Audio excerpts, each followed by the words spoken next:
If your brain turns into a loud meeting the moment your head hits the pillow, you're not imagining it. Racing thoughts at night are common, and they can feel urgent even when nothing is happening. The goal isn't to force sleep. It's to lower mental speed so sleep can show up on its own. In this video, you'll learn what typically drives nighttime racing thoughts and a few fast ways to calm them. We'll cover stress chemistry, habits like caffeine and scrolling, and also deeper patterns like worry loops. You'll also get simple, practical tools you can use in under 5 minutes. No complicated routines, no perfect mindset required, just steps that help your nervous system shift from alert to safe. And if you've tried just relax and it made you more annoyed, you're in the right place. Let's start by understanding why your mind gets louder at night, even when you're exhausted. Moving to slide 2. A key reason thoughts race at night is timing. During the day, your brain has tasks, noise, and social cues that keep worries in the background. At night, the world gets quiet, and your mind finally has space to process. For many people, that processing shows up as planning, replaying conversations, or scanning for problems. Another factor is sleep pressure. When you're overtired, the body can release stress hormones that keep you alert even though you feel drained. It's a bit like a second wind. Add darkness and stillness, and your attention turns inward. If you're also trying hard to fall asleep, that effort becomes pressure. Pressure signals threat. Threat signals more thinking. So the paradox is this. Trying to control sleep often wakes the brain up. The fix starts with a different target. Instead of chasing sleep, you aim for safety cues. Slower breathing, softer attention, and fewer decisions. Moving to slide 3. Racing thoughts are often a nervous system state, not a personality flaw. When your body is in threat mode, your brain generates more thoughts because it's searching for solutions. That's the job of the fight or flight system. Studies show stress can increase arousal and reduce the brain's ability to shift attention away from worry. So you get stuck on the same themes: money, health, relationships, work. And the more you engage with the thoughts, the more the brain treats them as important. There's also a feedback loop. You notice you're awake.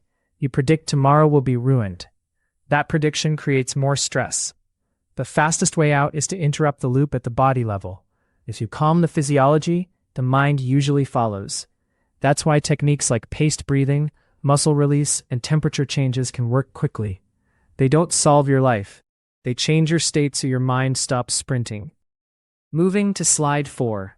One of the most overlooked causes is stimulants, especially caffeine. Caffeine can stay active for hours, and sensitivity varies a lot. Even if you fall asleep, it can make sleep lighter, which increases nighttime awakenings and more thinking. Nicotine is also stimulating. Alcohol is tricky too. It can make you drowsy, but studies show it often fragments sleep later in the night, which is when racing thoughts can appear. Then there's timing of exercise. Movement is great for sleep, but intense workouts too late can keep your system activated. And don't forget late heavy meals. Digestion raises body temperature and can increase discomfort, which your brain interprets as something's off. If you want a fast win, track inputs for a week.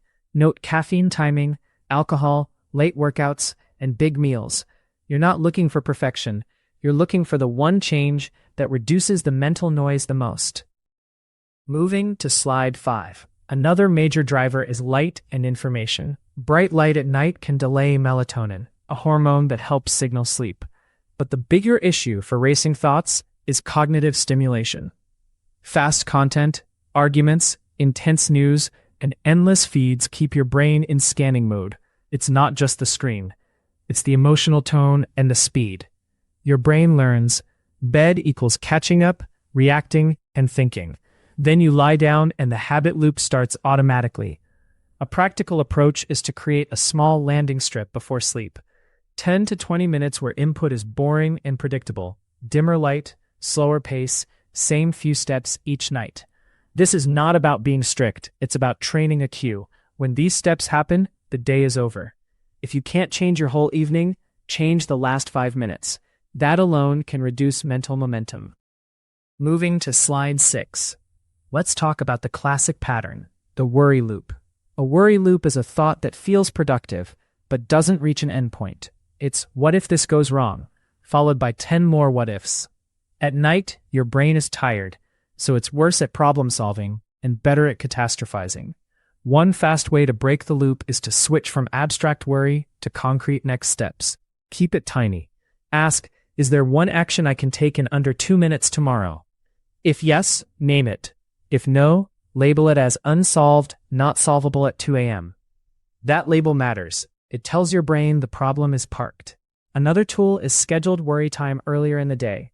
Studies suggest that containing worry to a set window can reduce bedtime rumination for some people. You're teaching your brain, we handle this at a better hour, not in the dark. Moving to slide 7. Here's a fast technique that works because it changes your physiology. Paced breathing with a longer exhale.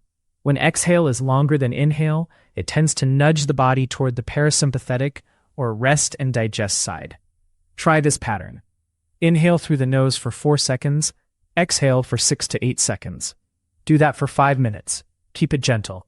If counting makes you more alert, drop the numbers and just make the exhale noticeably longer. Pair it with one more cue. Unclench your jaw and let your tongue rest. Small muscle tension signals ready, softening signals safe. If thoughts interrupt, that's normal. You're not trying to stop thinking. You're practicing returning to the breath without negotiating with the thought. Many people notice the mind slows after a few cycles, not because the problems vanish, but because the alarm system quiets down. This is one of the quickest resets you can do in bed. Moving to slide 8. If your thoughts feel electric, use a body-based downshift that doesn't require focus. Progressive muscle release. The key is release, not hard tensing. Start at your feet. Press your toes lightly for 2 seconds, then let go completely for 5. Move to calves, thighs, glutes, belly, hands, shoulders, and face. As you release, imagine the weight dropping into the mattress. This works because muscle tension and mental tension reinforce each other. When the body lets go, the brain gets evidence that the emergency is over. Another quick option is temperature. A slightly cooler room, a cool washcloth on the forehead, or briefly rinsing hands with cool water can help some people feel calmer. The goal is not discomfort. It's a gentle signal that shifts arousal. Pick one method and repeat it nightly for a week. Consistency trains your system faster than variety. And if you wake up later, you can run the same sequence again without turning it into a big event. Moving to slide 9. Sometimes racing thoughts are fueled by one simple fear. If I don't sleep, tomorrow is ruined. That thought is understandable, but it spikes arousal. A more helpful frame is sleep flexibility. Your body can often function better than you predict after a rough night. And pressure is the enemy of sleep. Try this mental script. Rest is still rest, even if I'm awake. Then shift to something neutral and repetitive. For example, pick a category and list items slowly. Countries, movies, foods, anything non-emotional. Or do a gentle body scan, noticing contact points and temperature. The point is to give your brain a low-stakes channel.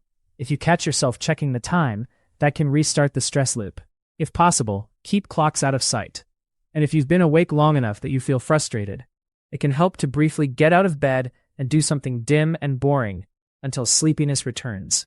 You're protecting the bed as a cue for calm, not struggle. Moving to slide 10. If your mind races with unfinished tasks, use a brain dump earlier in the evening. The mistake is doing it in bed, because it teaches your brain that bed is a planning desk. Instead, take 3 minutes at a table. Write 2 short lists, open loops, and tomorrow's first steps.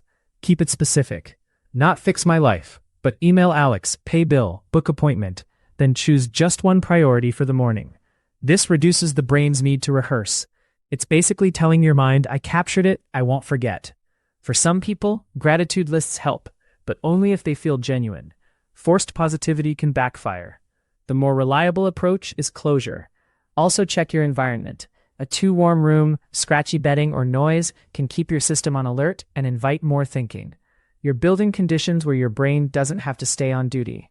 Small adjustments can create a surprisingly big drop in mental chatter. Moving to slide 11.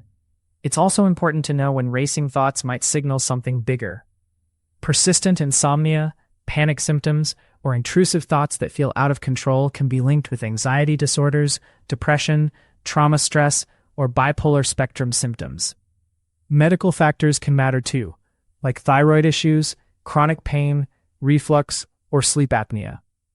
You don't need to self-diagnose at 2 a.m., but if racing thoughts happen most nights for weeks or your daytime functioning is dropping, it's reasonable to talk with a qualified clinician.